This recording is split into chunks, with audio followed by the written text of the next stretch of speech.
Hello, my name is Stephen Dashiell, and I am happy to do this presentation for the Transformative Play Initiative.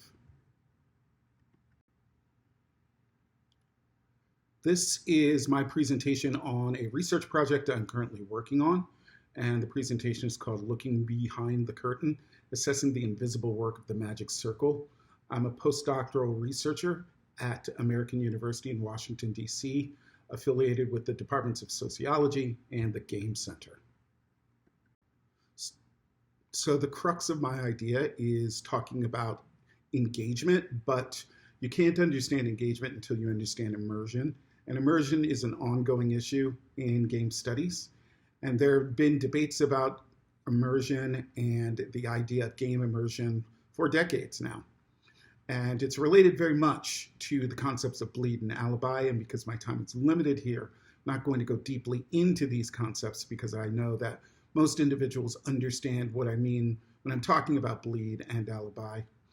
And that there has been a moving target in terms of the definition of immersion, meaning it has not necessarily been seen the same way as it has been presented by various people. There's also a concept of the magic circle, which is something that we all know very much about. And there has been a lot of debates about the magic circle in terms of how closely related it is to this overarching concept of immersion. For the research I'm doing, it is not so much about immersion as it is engagement. And I'm looking at engagement as a brand new term. And I define it as the ability to be fully invested in the game and to pull away from concepts out of the game. And whether other concepts such as work and phone calls and text messages pull you away from the game. I see it as something distinct from immersion, and there's an assumption of an impermeability of the magic circle that real world circumstances can pull people away from the table. So this is very much a reality in tabletop role-playing games, and the fact that we have to recognize that according to Wizards of the Coast, the average game session at a tabletop role-playing game is about 4 hours. We all know that number is much larger for the vast majority of us. Something that is key to this idea of engagement is the second shift, which is a concept that was developed by a sociologist by the name of Hochschild and refers to the unpaid labor performed at home after paid work at a job. It's commonly connected to individuals who are women or those in feminine roles, and it's estimated to be 8 hours per day in addition to the work hours that these individuals are expected to do for paid labor. It's normally gender delegated work and often involves management of activities of others, such as children and significant others, and basically playing a caring and caretaking role that becomes extremely significant. For the purpose of this research, I developed a research question looking at these ideas of engagement and the second shift, wondering what gender differences exist in terms of engagement for tabletop role-playing games.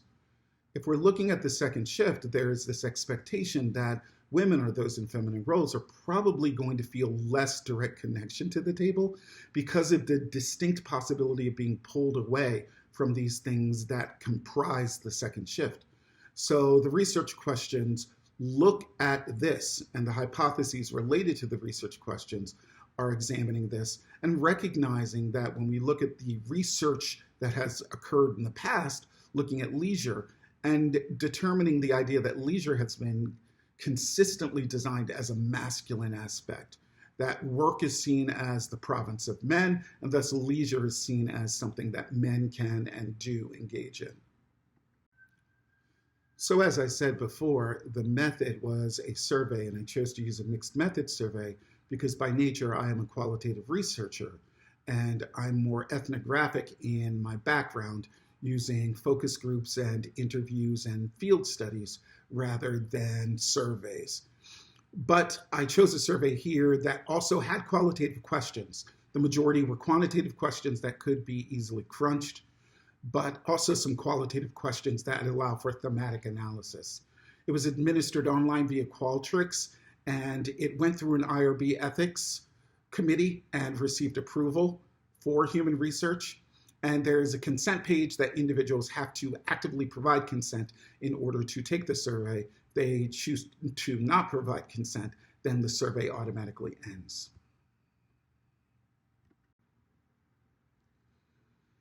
So I decided to develop a survey, and I wanted to do recruitment for this survey. And the criteria that I was looking for were individuals who were over the age of 18 and who had played tabletop role-playing games in the last 2 years. I wanted individuals who had fresh knowledge of the idea of tabletop role-playing games. Recruited individuals were participants who came from online sites, including Facebook gaming groups, game listservs, Twitter, college groups, and lastly, gender-specific gaming groups, which I'll talk about the reasoning for that a little bit later.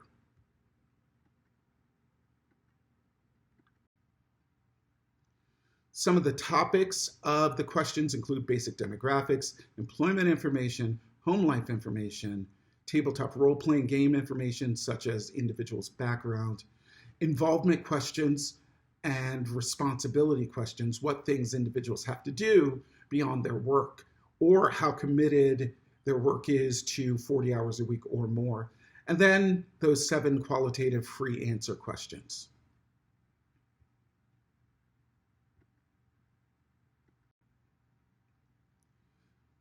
The survey isn't completed yet.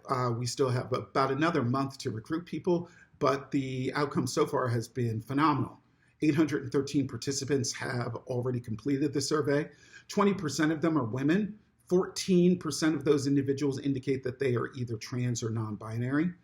About 1 out of 4 individuals indicate that they are queer, that they denote their sexual orientation as either homosexual or bisexual.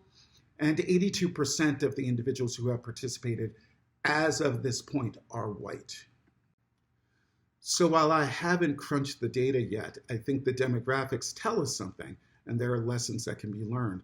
First, that gaming sites are still male preserves, something that I've talked about in prior research that I did in the International Journal of Role Playing. Notably, that these are spaces that tend to cater themselves to men, and particularly white heterosexual men. Further, we note that volunteering representatives are demonstrably more likely to be white and male. So that reinforces what I postulated in past research about these male preserves. The larger queer contingent is something larger than we initially expected, which is interesting and exciting. And we find that gaming is both micro and macro, something I believed, but these data seem to bear out.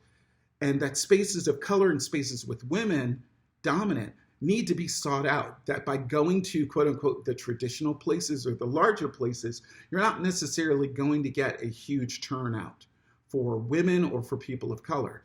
It is important to note that the places where I've attempted to elicit responses and elicit individuals to participate have been traditional places with very large populations. And we still only get about 1 out of every 6 or 7 that are people of color, and 1 out of every 5 that define themselves as women. So infiltration of gaming culture and gaming tables aren't the same. People talk about gaming tables being definitely diverse and that there is diversity in gaming tables, but gaming culture still is extremely white and still extremely male. And I think that type of dissonance is going to be interesting for us to look at in the future.